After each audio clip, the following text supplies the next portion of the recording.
시청자 여러분 반갑습니다. 지난 5화에서는 복리 엔진에 강력한 부스터를 장착하는 방법을 살펴보았습니다.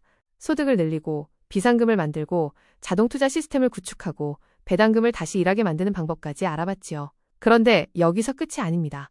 자동차에 좋은 엔진을 달았다고 끝이 아닌 것처럼 복리도 적을 막아내야 합니다. 사실 많은 투자자들이 수익률은 괜찮은데 이상하게 자산이 생각만큼 늘지 않는 경험을 합니다. 분명 열심히 모으고 있는데 통장은 늘 기대보다 얌전합니다. 마치 분명 다이어트를 시작했는데 체중계는 협조하지 않는 느낌입니다. 왜 그럴까요? 이유는 복리를 갉아먹는 3마리 악마가 있기 때문입니다. 오늘은 그 악마들을 소개해드리겠습니다. 첫 번째는 물가상승이라는 조용한 도둑, 두 번째는 세금과 수수료라는 집요한 빨대, 세 번째는 시장보다 더 무서운 존재인 바로 자기 자신입니다.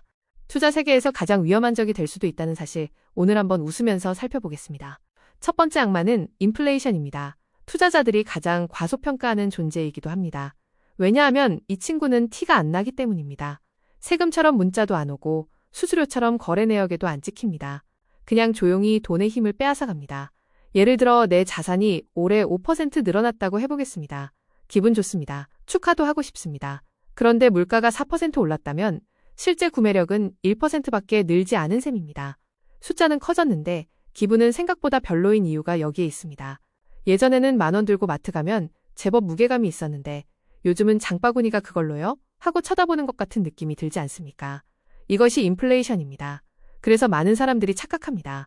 돈을 잃지 않았다고 생각하지만 사실은 구매력을 잃고 있는 것입니다. 특히 예금만 믿고 있는 경우가 그렇습니다. 연 2에서 3% 이자를 받는 동안 물가가 3에서 4% 오르면 숫자는 늘어도 실질 가치는 줄어드는 것입니다. 그래서 투자 세계에서는 돈을 지키려면 돈을 움직여야 한다고 말합니다. 인플레이션은 아무 일도 안 하는 돈을 가장 좋아하기 때문입니다. 두 번째 악마는 세금과 수수료입니다. 솔직히 1%라는 숫자는 별로 무섭게 안 보입니다. 사람들은 커피 할인 1%는 신경도 안 쓰고 포인트 적립 1%도 잘 모릅니다. 그런데 복리 세계에서 1%는 전혀 다른 생물입니다. 복리는 장기전이기 때문입니다. 예를 들어 매년 1%의 추가 수수료가 발생한다고 가정해 보겠습니다. 처음에는 괜찮아 보입니다. 그런데 20년, 30년이 지나면 이야기가 달라집니다. 그 1%가 단순히 1%가 아니라 미래의 복리로 성장했어야 할 자산 전체를 조금씩 잘라내고 있었던 것입니다. 마치 냉장고 문이 살짝 열린 채로 몇 년을 보내는 것과 비슷합니다. 하루는 괜찮습니다. 그런데 몇 년 지나면 냉장고가 아니라 실내 온도가 되어 있습니다. 세금도 마찬가지입니다. 배당금이 들어오면 세금이 먼저 출근합니다. 투자자는 아직 커피도 안 마셨는데 세금은 벌써 일하고 있습니다. 그래서 투자 고수들은 수익률을 올리는 것만큼 비용을 줄이는 것에도 집착합니다. 욕조에 물을 채우는 것도 중요하지만 바닥에 구멍이 있는지 확인하는 것이 더 먼저이기 때문입니다. 세 번째 악마는 바로 우리 자신입니다. 사실 앞에 두 악마보다 더 위험합니다. 왜냐하면 항상 함께 다니기 때문입니다. 행동재무학 연구에 따르면 사람은 이익보다 손실을 2배 이상 크게 느낍니다. 그래서 주가가 오르면 조금만 더 오를 것 같은데? 라고 생각하고 주가가 떨어지면 큰일 난 것 아닌가? 라고 생각합니다. 여기서 문제가 시작됩니다.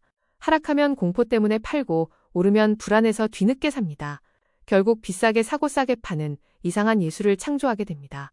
투자자들이 가장 자신감 넘칠 때 가장 비싸게 사고 가장 우울할 때 가장 싸게 파는 경우도 많습니다.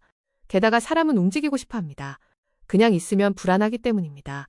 그래서 계좌를 열고 뉴스 보고 앱 열고 또 보고 또 생각합니다. 그런데 복리는 놀랍게도 가만히 있는 사람에게 더 친절합니다. 씨앗을 심고 매일 파보면 자라지 않는 것처럼 투자도 자꾸 흔들면 복리가 작동하기 어렵습니다. 투자 세계에서 가장 어려운 기술은 사실 종목 선택이 아니라 자기 손을 참는 기술일지도 모릅니다. 그렇다면 이 세 악마를 어떻게 막아야 할까요? 생각보다 복잡하지 않습니다. 첫째, 인플레이션을 막기 위해서는 돈을 물가보다 빠르게 성장하는 자산에 배치해야 합니다.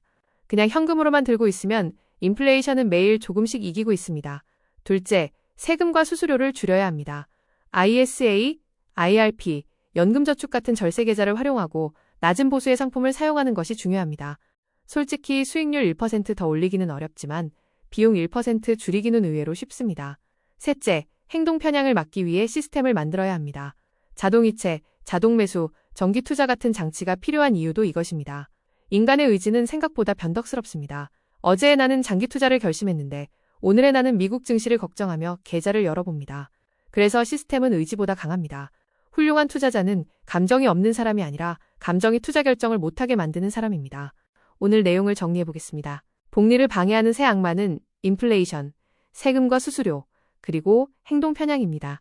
인플레이션은 내 돈의 구매력을 조금씩 훔쳐가고, 세금과 수수료는 복리의 씨앗을 잘라내고, 행동 편향은 아예 내가 복리 엔진을 꺼버리게 만듭니다. 그런데 흥미로운 사실은 이 세 가지 모두 충분히 관리할 수 있다는 점입니다.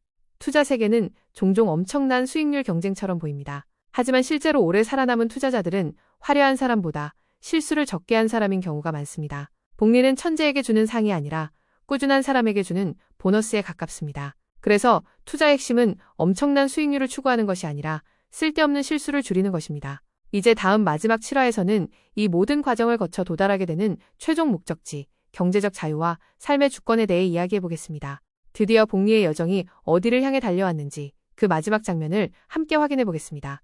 감사합니다.